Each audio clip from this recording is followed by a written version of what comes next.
Welcome, everybody. This is the first episode of the Bleu Blanc Podcast with your hosts, Liam and Adam. What's up, fellas? We are going to be doing this podcast once a week. We're going to give it our best shot for a full season right off the bat. We are so excited. It's going to be a great, fun project. I really can't excited. Wait, man. I can't wait. Primarily, we're going to be talking Habs. We're going to be talking the league. But to let everybody know in advance, there is certainly bias. We are two hardcore Habs fans. Born and bred. Yeah, he's born and bred. I'm not. But that's just the love of the game, man. That is just the love of the game. Very, very recently, an end of an era. Heartbreaking, man. Carey Price has been traded along with a 5th round pick for Guénin Larocque. Man, I know it doesn't mean anything, but fuck, man, that just gut wrenching when I saw that trade go through. Yeah, it's tough. You know he's never gonna play again. That's not what it's about. He's never gonna wear the teal. Yeah. You know? Didn't he even had a tweet about it, right? Like a teal for now, but a Hab forever. Yeah, he did. So I think everybody's on the same page as to what that trade means. It's just, a cap dump, basically, for both teams, for that matter. And who was he traded for? Guénin Larocque. I believe he's a young guy. He's 22. He didn't play at all last season in any leagues. I think it was reportedly I think he was recovering from some kind of surgery all year. He's not projected to, be an NHL player, but hey, the best of luck to him. I hope he does get to play hockey this year. I can't imagine going a year that.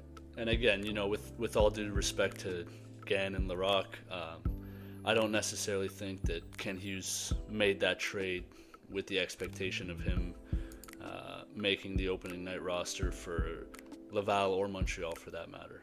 It was just a contract. A roster spot. Yeah, absolutely. Yeah.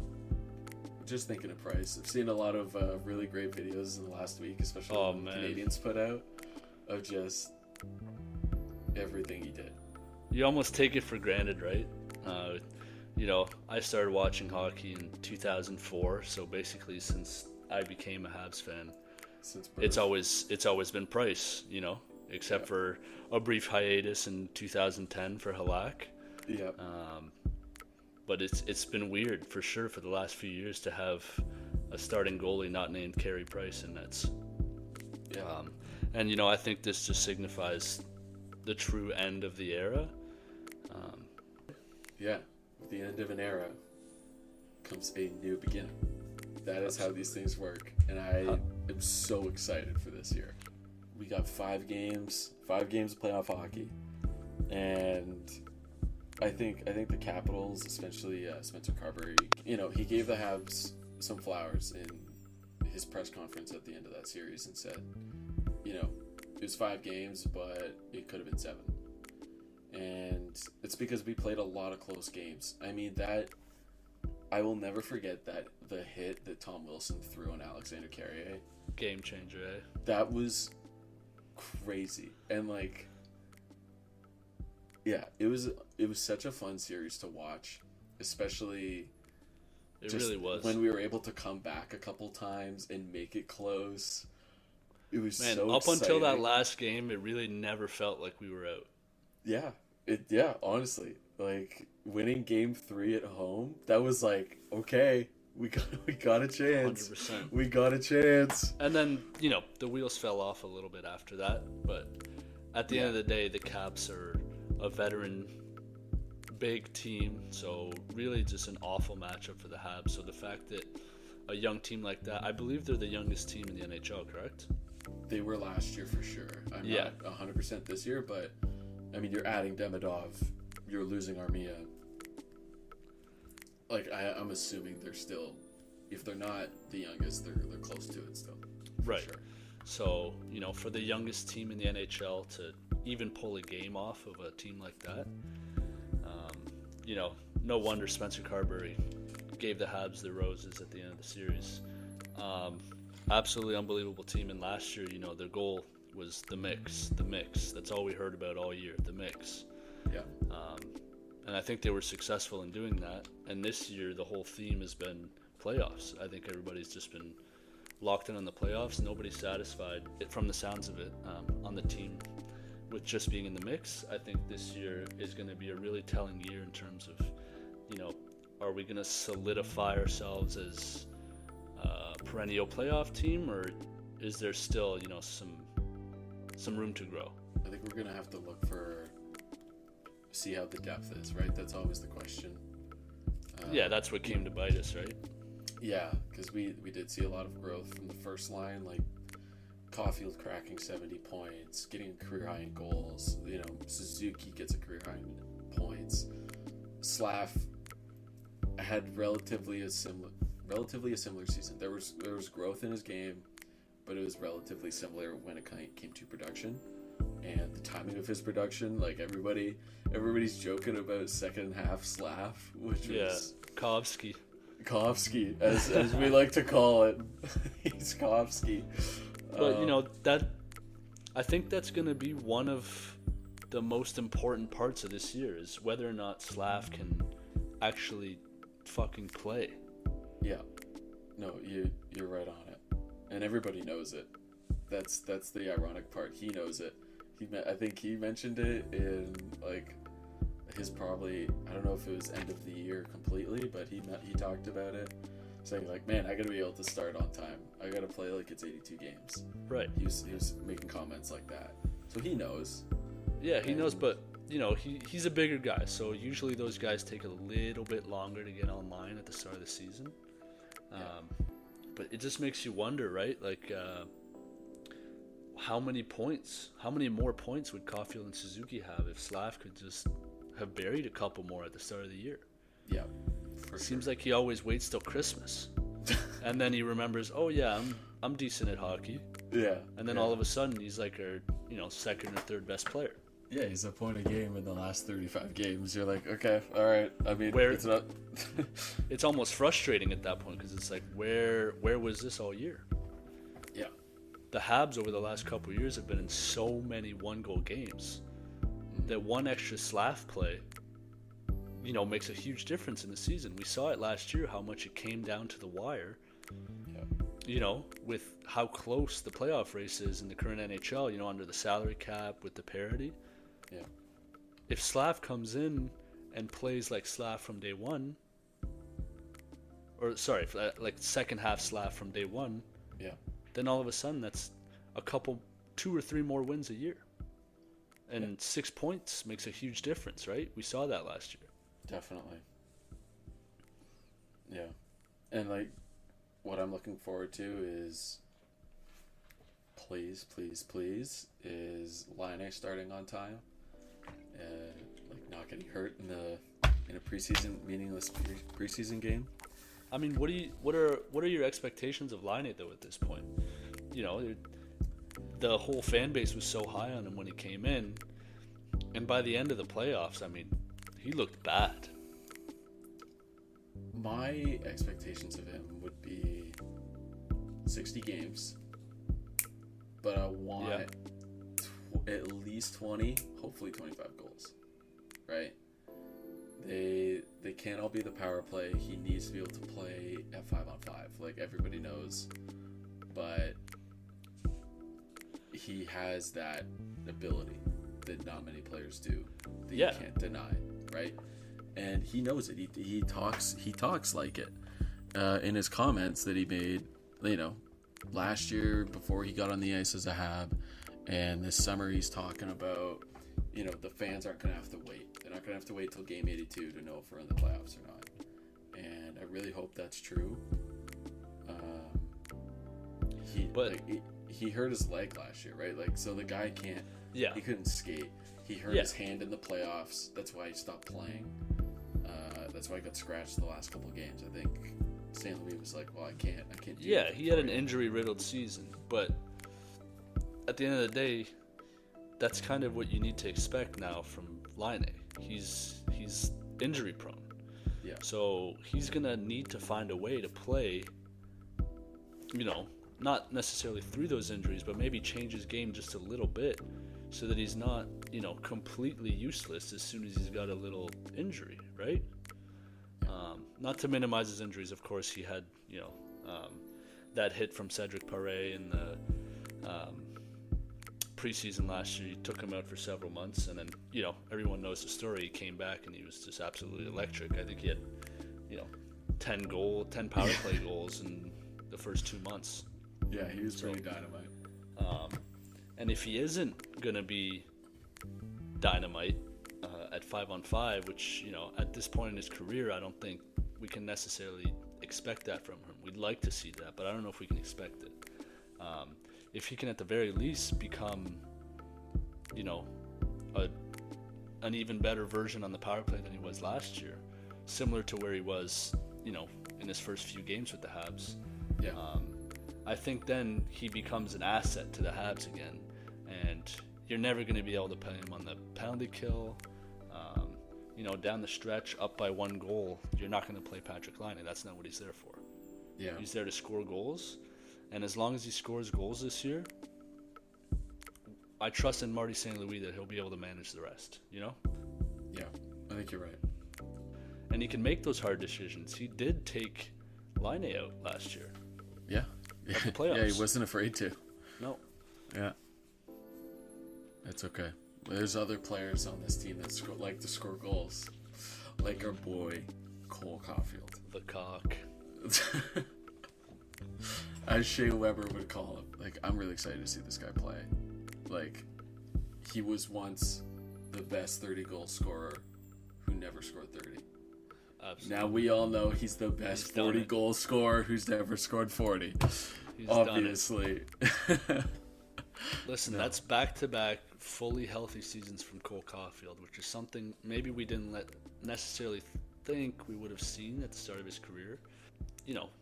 As long as he plays a full 82, I don't think it's out of the realm of possibility that he gets to 40 goals this year. Yeah, I don't see why not. I think he hits it last year. If Laine didn't come in and all of a sudden Caufield basically lost his shooter spot on the power play. Yeah, he would have had more looks, for sure. He was 3 goals off. He had 37 goals. Yeah. And as soon as Laine got taken off, as soon as Laine got scratched in the playoffs, the puck movement on that power play, when they threw Demidov on, so much better. Was unreal. Yeah. And Caufield got great looks. He scored a couple times on the power play. Caufield, and I've said this before, was our best player in the playoffs this year. Yeah. As much as I love Suzuki, as much as I love Demidov, as much as I love Slav, even Anderson, honestly, had a fantastic series. Yeah. But the best Hab on the ice through 5 games was Cole Caufield, no doubt. Just being able to score. Yeah, he did take that one massive hit from Ovechkin, but that's unavoidable. That's going to happen. Over a 5-game series against Ovi and Tom Wilson, you're going to get crushed a couple times. Yeah, it's all good. He played 82 games. He got right back up, and he just kept playing. So if you were a betting man, Liam. If I were a betting man. And we know you're not. Not anymore. How many goals would you pencil Cole Caufield in for this year? 42.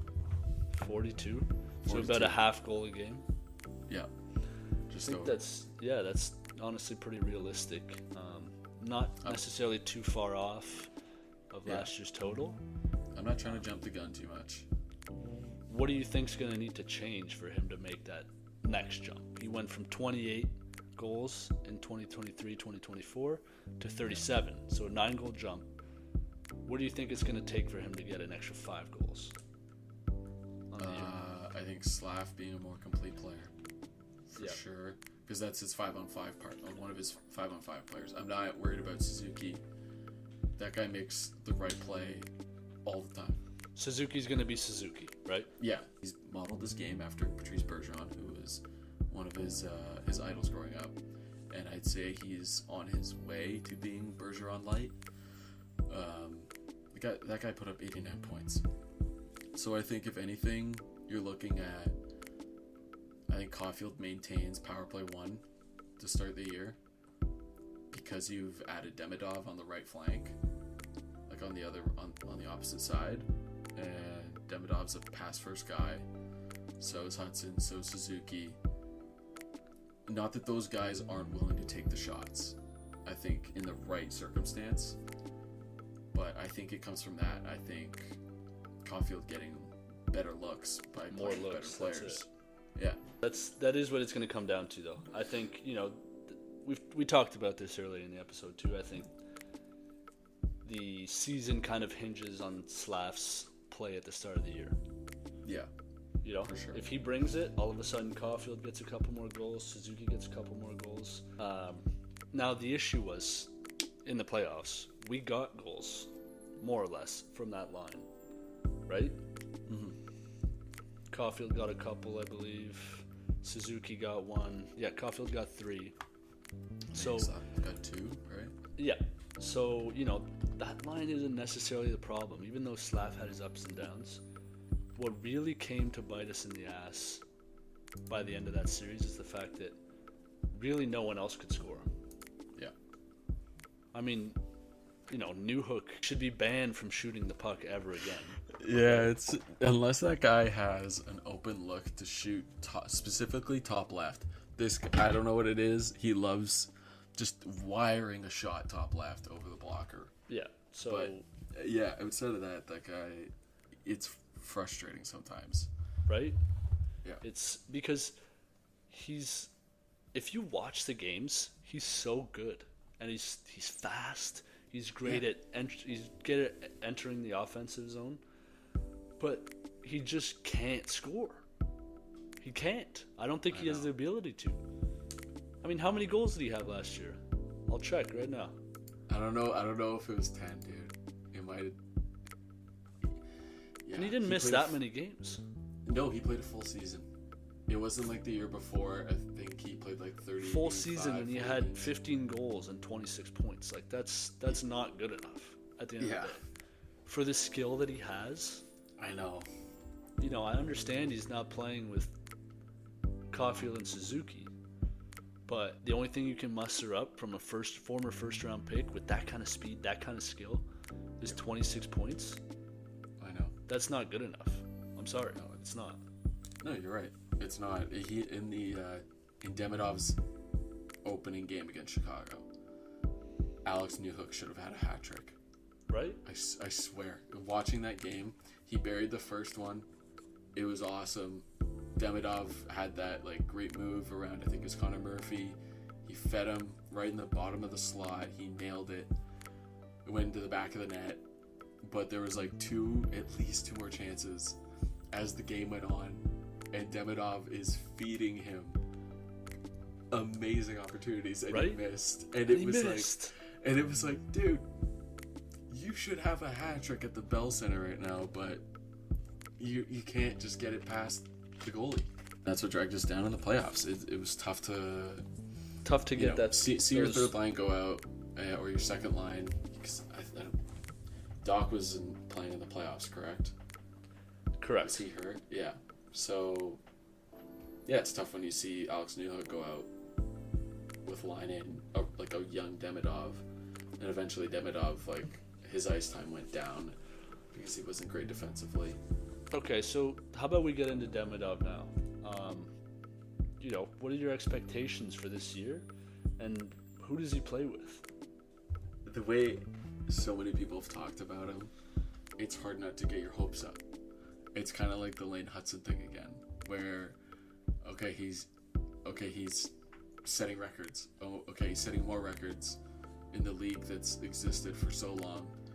He's being compared to Kaprizov. He's being compared to Kucherov. Now he's in the NHL. He got 2 points in his first game. It was Chicago, sure. My God, was that a firestorm of media with people following him on the plane? You remember that? People tracking his plane. That was a little far, to be honest. That was crazy. That was way too much. As diehard as we are, that's getting into serial killer behavior, and I've never gone that far. I wasn't there for that, but hey, some people are just that passionate, I guess. Yeah, Tony Marinaro had boots on the ground at the airport waiting for him. That's what I remember. But it was insane. I didn't watch it. I just saw screenshots of just the amount of live viewers waiting to see Demidov get off a plane. Right. And he lived up to it, honestly. He did. Now, obviously, he had a bit of a diminished role during the playoffs, which is understandable. You know, you want to give Marty St. Louis wanted to give the guys who fought for that spot a shot to play. But I'm really hoping that changes this year, because we did see some sparks, you know, some sparks of brilliance. And as much as I love Suzuki, and you do see that, you know, like his wraparound OT goal against Florida, there's a couple, but I don't know that we have someone with the spark the same way that Demidov can show. Obviously, we've only seen a handful of games from him. Yeah. But how many points? How many points do you think he gets this year? How many points? I think I would be an idiot not to say 60. Yeah. I think it's minimum 60. Which is crazy that's the expectation, right? But I think that's a pretty universal sentiment at this point. Yeah, because he's going to get power play 1. You think so? I think so. I think it'll take a month. He starts? I think it'll take maximum a month of hockey before he's on power play 1 again. Who does he kick off? Laine. You think so, eh? And Laine all of a sudden becomes... I think it's possible, yeah. The linchpin on power play 2. I don't hate that. I don't hate that at all. I just refer to how good the power play was in the playoffs for those that was 2 beautiful, games or whatever. It was, oh my gosh, it was amazing. Just seeing the way Hudson, Demidov, Suzuki were able to move the puck between each other and then find Slav or find Caufield for a shot. It was unbelievable. I was like, oh, this is what Tampa's had for the last decade when it comes to being able to move the puck on the power play. Right? I mean, and as Habs fans who have been, you know, fans since basically the early 2000s, you know, I think that's a fair time frame. We've never really seen that. No. I mean, hell, the best goal scorer I ever saw before Cole Caufield was Max Pacioretty, and he had 36. Yeah, granted for the era, that was very yes, good. Of course, for the era. Good. But I don't think he had the same. I don't think he instilled the same amount of fear in goalies and defensive schemes that Caufield did. And we sure as hell didn't have a center that comes close to Suzuki. I mean, maybe Saku, a few years of Saku, but I don't think it's skill, defensive play. You know, Saku Koivu was my first favorite player. You know, Suzuki, it's almost frustrating as a Habs fan to watch, because it makes you think, and I know you know what I'm going to say, Liam. Yeah, I know it makes what you you're saying. think what this team could do with Carey Price in nets. Yeah. We have never, in Carey Price's whole career, given him a forward core like this. Maybe not even a forward core, but a line like this. Yeah. That can just go get him a goal. Yeah. Price never had that. He had to fucking beg David Desharnais and Eric Cole to get a fucking garbage goal. Those are the two guys I was thinking of. Those are the exact two. And Eric Cole was sick for the Habs. Yeah, he was good for no reason. But if you're relying on Eric Cole to score you a big goal in the playoffs, and that was old Eric Cole. That was old Eric Cole. That was past prime. Yeah. You know. But he put up numbers. He did. He put up numbers for the team. But anyways, back to Demidov. I think it's hard to say, right? We really, I don't count those playoff games because he was, like I said earlier, in a massively diminished role. Yeah. I think a fair estimate for Demidov would be like a 20 goal, 35 assists. I think if he hits that 55 point threshold, I think as Habs fans we should all be happy, because that means that, you know, if 55 points is the baseline for a play driving winger who is presumably not going to play at least the full season with Caufield and Suzuki, I think 55 points is amazing, and then all of a sudden I think that bolsters our depth, and all of a sudden we have two lines. Because if Demidov has 55 points, all of a sudden, how many points does that mean Line has? How many points does that mean whoever our 2C is to start the season has, right? Yeah. And then that bumps probably Doc or Gallagher down a line, so that makes our third line better. So it's just, as long as Demidov can be a play driver and can be with line mates that can, sort of insulate his defensive mistakes. Yeah. I think 55 to 60 points, just like you said, is my expectation, at least. If he gets anything less than 50 points, I think it's fair as Habs fans to call it somewhat of a disappointment. Yeah, there will be questions. And if he hits 70 points, I think we're all over the moon at that point, right? Oh, yeah. For sure. I think hopefully by the end of the year, he is the Calder winner. There is a lot of really good rookies this year. Personally, I really like Jimmy Snuggerud. I think that guy's such a good player. And I think it's possible him or Zeev Bouillon in Minnesota. Oh, I forgot about Perek. It's not going to be. It's not a given that he's going to win it. That's for sure. No, it's not. I think somebody like Perek could get power play 1 in Calgary. Same with Bouillon in Minnesota. And I just all around I like Jimmy Snuggerud's game. Yeah, and he'll get every opportunity as well with St. Louis. Yeah. So I think it's going to come down to which team ends up playing the best. Kind of like we saw this year, right? It was kind of a toss-up between Lane Hudson and Macklin Celebrini. I think what really was the deciding factor was the fact that the Habs were just straight up better, and they were better because of Hudson. Yeah. Right? Yeah. You take Hudson off that team, I'm not sure we make the playoffs. I don't think we're making the playoffs. Listen, I like Matheson. I was going to say I love Matheson. I don't love Matheson. I like Matheson. Yeah. I think he's overhated. Sure. I think he plays some really great minutes that no one else can play on the Habs at this point. Yeah. Hey, who are you going to play down the stretch? Would you rather have Michael Matheson or Jaden Struble? Yeah, exactly. I'm taking Mike Matheson. He's taking the guy who can play 25 minutes a night. Against people forget he had 60 points 2 years ago. I know. And the only reason he didn't this year is because, unfortunately for him, the Habs found, maybe not generational, but at the very least, that franchise-defining power play quarterback. Yeah, they found a diamond in the rough. And that's it. A guy who can come in, and he was really, really good on the power play immediately. Yep. So he lost that spot. That's just how it is.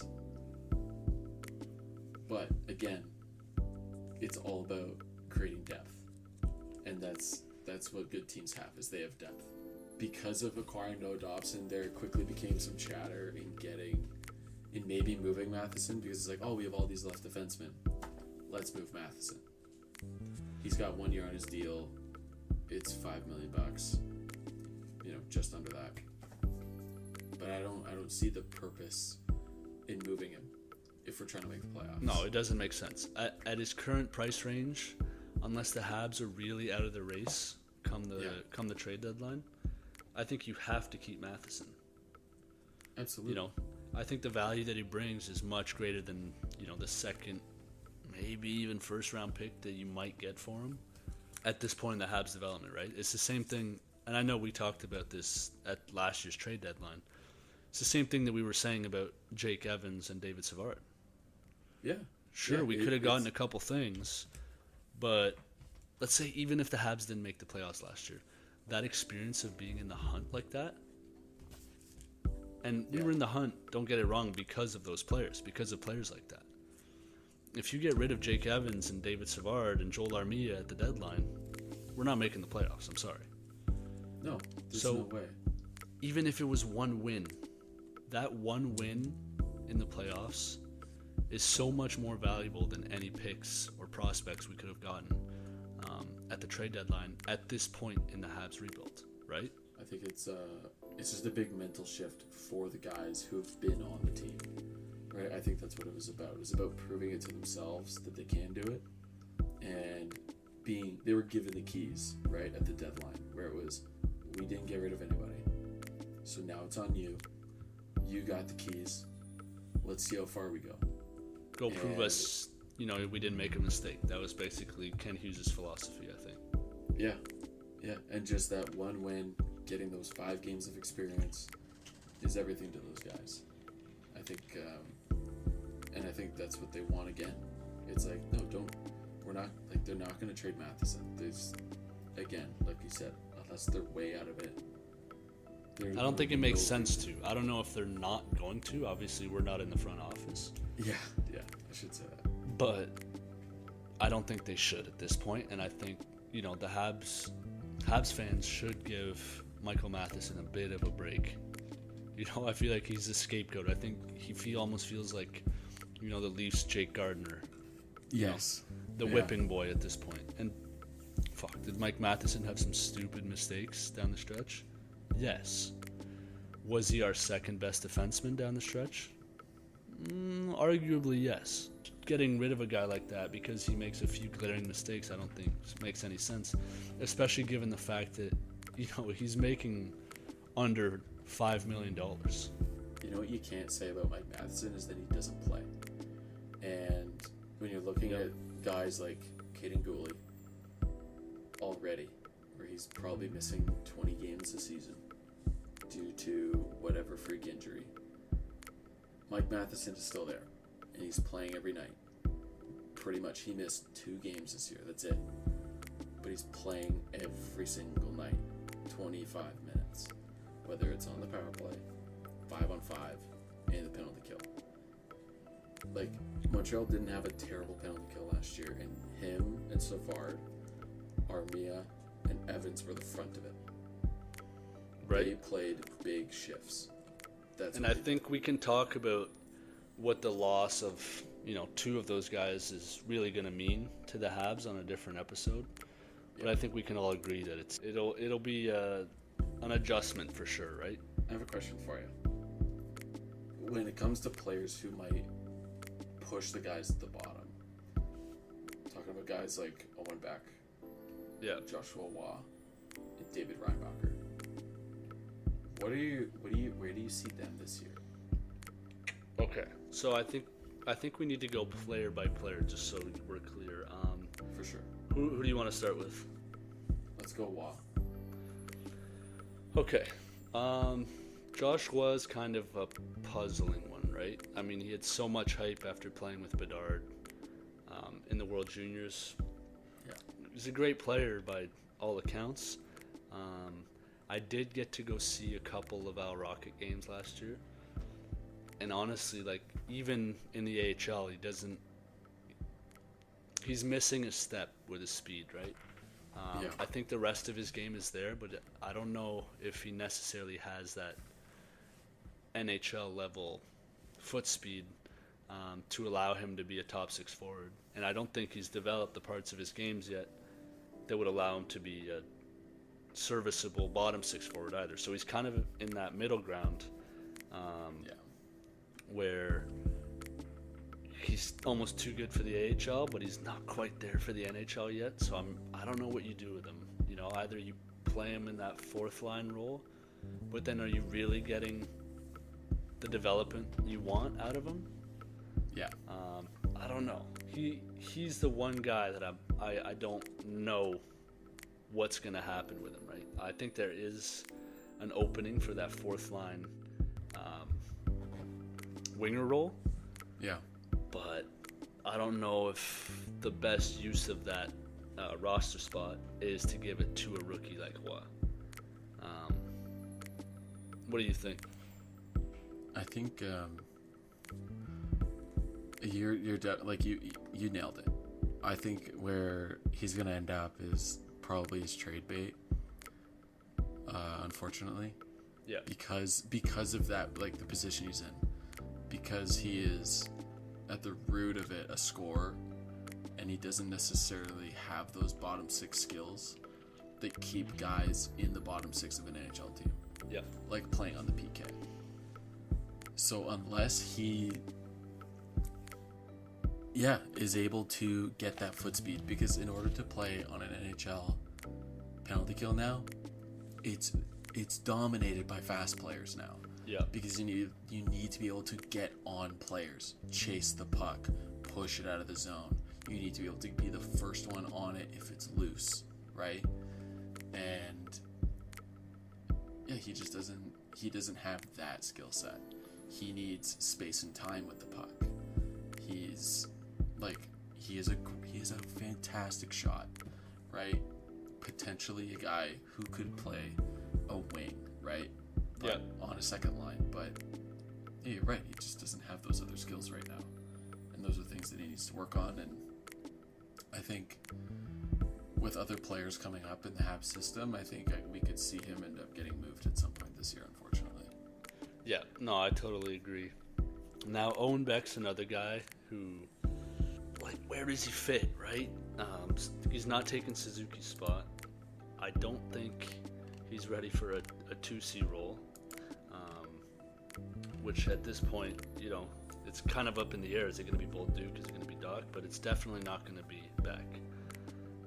And he's not going to pass Newhook, and he's not going to pass Evans, right? So I think he's another guy that is going to play another year in the AHL for another year of seasoning. And he's not ready. And the Habs roster is good enough now that we don't have to play these guys. Yeah. He's the one for me where he will get looks in the NHL. Yeah, with injuries. Yeah, like we're fans of the Montreal Canadiens. We know there's going to be injuries. We know. Trust me, we know. He may not necessarily get a look at center.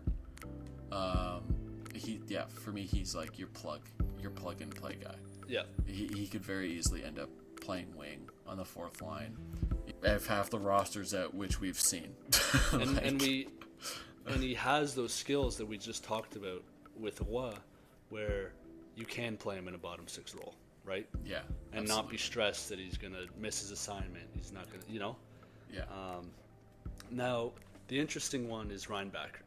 Kind of hated the pick at the time, just not necessarily because of the player we picked, but because of the players we passed up on, right? Yes.